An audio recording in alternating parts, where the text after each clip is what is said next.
ప్రశ్నించే పార్టీ అంటూ మొదలెట్టారు. మార్పు కొరకే పార్టీ పెట్టామన్నారు. తీరా ఇప్పుడు అధికార భాగస్వామ్య పక్షంగా జనసేన పార్టీ వ్యవహారాలు శృతి మించిపోతున్నాయి.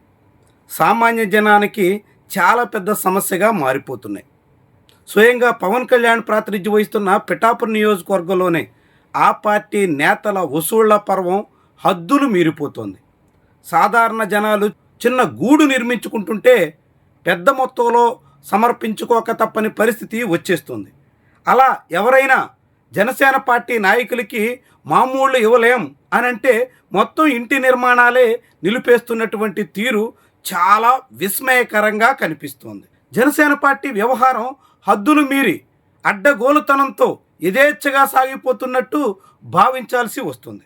పిఠాపురం పట్టణంలో జగ్గయ్య చెరువు చాలామంది బీపీఎల్ కోటాలో ఇళ్ల పట్టాలు సంపాదించినటువంటి పేదలు చాలా కాలంగా అక్కడ ఒక్కొక్కరుగా ఇంటి నిర్మాణాలు చేపడుతూ వస్తున్నారు. ఇప్పుడు కూడా ఇంటి నిర్మాణ పనులు కొన్ని సాగుతూ ఉన్నాయి. ఆ క్రమంలోనే కటారి సత్యవతి అనే ఒక బాధిత మహిళ తన ఇంటి నిర్మాణానికి పూనుకున్న నేపథ్యంలో స్థానిక జనసేన పార్టీ నేతలు ఒక్కొక్కరుగా 10,000, 20,000, 30,000 చొప్పున సమర్పించుకోవాల్సిందే అన్నట్టుగా ఆమె మీద ఒత్తిడి తీసుకురావడం చాలా పెద్ద స్థాయిలో కలకలం రేపుతోంది. అంతవరకు ఇంటి నిర్మాణం కూడా చేయకుండా అడ్డుకుంటున్నటువంటి వైనమే వివాదానికి కారణమవుతోంది. నిజానికి కూటమి ప్రభుత్వం అధికారంలోకి వచ్చిన తర్వాత పేదలందరికీ వైఎస్ జగన్మోహన్ రెడ్డి ఇచ్చిన స్థలాల కన్నా రెట్టింపు ఇళ్ల స్థలాలు ఇచ్చి ఇంటి నిర్మాణానికి సహకరిస్తాం అని చెప్పారు. ఒక్కరికి ఇళ్ల స్థలాలు ఇచ్చిన దాఖలాలు లేవు. పిఠాపురంలోనే గతంలో జగన్మోహన్ రెడ్డి ఇచ్చిన అనేక మంది ఇళ్ల స్థలాల్ని కూటమి ప్రభుత్వం పవన్ కళ్యాణ్ నేతృత్వంలో రద్దు చేసేటంత వరకు వెళ్తున్నారు. అలాంటి క్రమంలో ఇళ్ల స్థలాలు రాకపోగా ఎప్పుడో ఇచ్చిన స్థలాల్లో ఇప్పుడు ఇల్లు కట్టుకుంటున్నటువంటి పేదలను కూడా ఆ నిర్మాణాలు ముందుకు సాగకుండా జనసేన పార్టీ శ్రేణులే అడ్డుపడడం అత్యంత దయనీయమైనటువంటి వ్యవహారంగా మారుతోంది. రాజకీయంగా జనసేన పార్టీ శ్రేణులు ఎంతగా బరి తెగించి సాగుతున్నాయో చాటి చెప్తున్న ఉదంతంగా దీన్ని చూడాల్సి ఉంటుంది. ఈ పరిణామాల పట్ల తీవ్ర కలత చెందినటువంటి బాధితులు నేరుగా పిఠాపురం ఏరియా అభివృద్ధి కోసం అంటూ ఏర్పాటు చేసిన పాడా కార్యాలయం ముందు బైఠాయించి నిరసన కూడా వ్యక్తం చేయాల్సిన పరిస్థితి వచ్చింది. తమకు జనసేన పార్టీ నేతలు ఇంటి నిర్మాణాన్ని ముందుకు సాగకుండా అడ్డుకుంటున్నారని న్యాయం చెయ్యాలని డిమాండ్ చేసేటంత వరకు వెళ్ళింది. ఇలా ఒక అధికార భాగస్వామ్య పక్ష నేతలు పేదల ఇంటి నిర్మాణాన్ని అడ్డుకుంటున్నటువంటి వైనమే చాలా కలవరపరిచేటువంటి విషయంగా కనిపిస్తోంది. పవన్ కళ్యాణ్ సొంత నియోజకవర్గంలో ఆయన పార్టీ శ్రేణులు ఎంతగా యథేచ్ఛగా వ్యవహరిస్తున్నారో చాటుతున్నట్టు అవుతుంది. కార్యకర్తల మీద నియంత్రణ లేని పార్టీలో ఎలా వసూళ్ల పర్వం నడుస్తుందో చెబుతున్నట్టు అవుతుంది.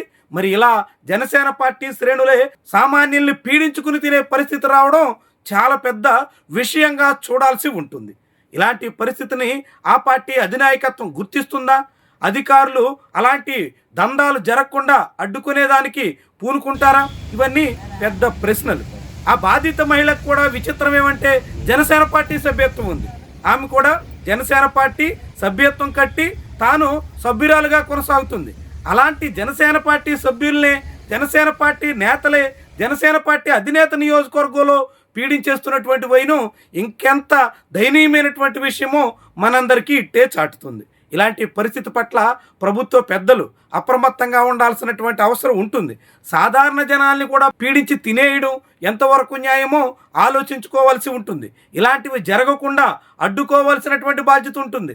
లేదు జనాన్ని మీరు ఎంతైనా దోచుకుతినండి, ఎంతకైనా కొల్లగొట్టండి, మేము కళ్ళప్పగించి చూస్తామన్నట్టుగా అధినేతలు సాగితే మాత్రం అనేక రకాల అరాచకాలకి అనేక రకాల దందాలకి తెరలేపినట్టు అవుతుంది.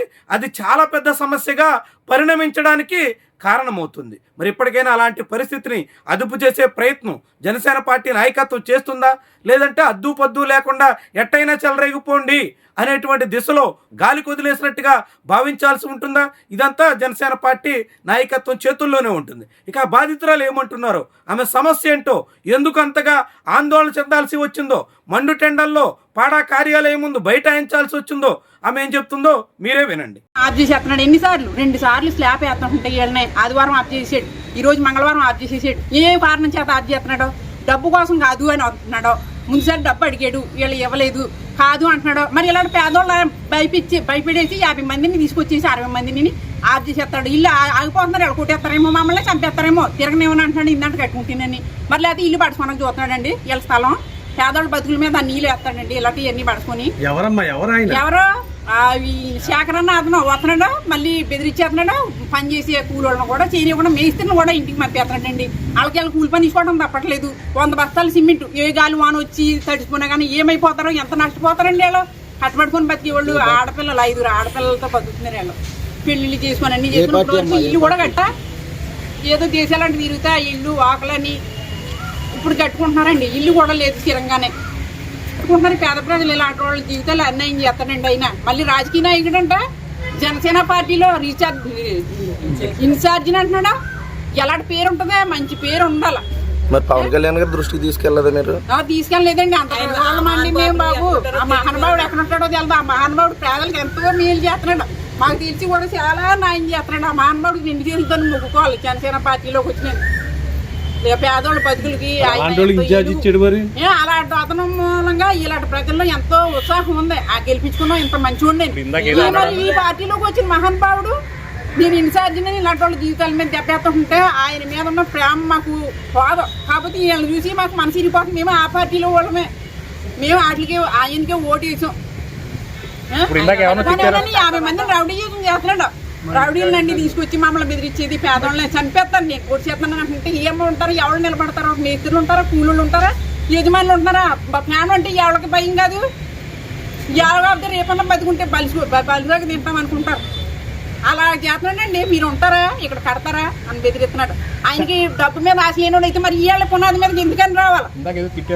కళ్యాణ్ బాగా వచ్చినా నన్ను ఏం బీకలేడు అంటే మరి ఆయన్నే లెక్క చేస్తలేదన్నమాట ఈ మహానుభావుడు. ఇంకా ఎంత పవర్ అయినోడో ఆ పవర్ లో ఉన్న అతని మాట కూడా లెక్కలేదంటే అధికారులు ఇచ్చారండి.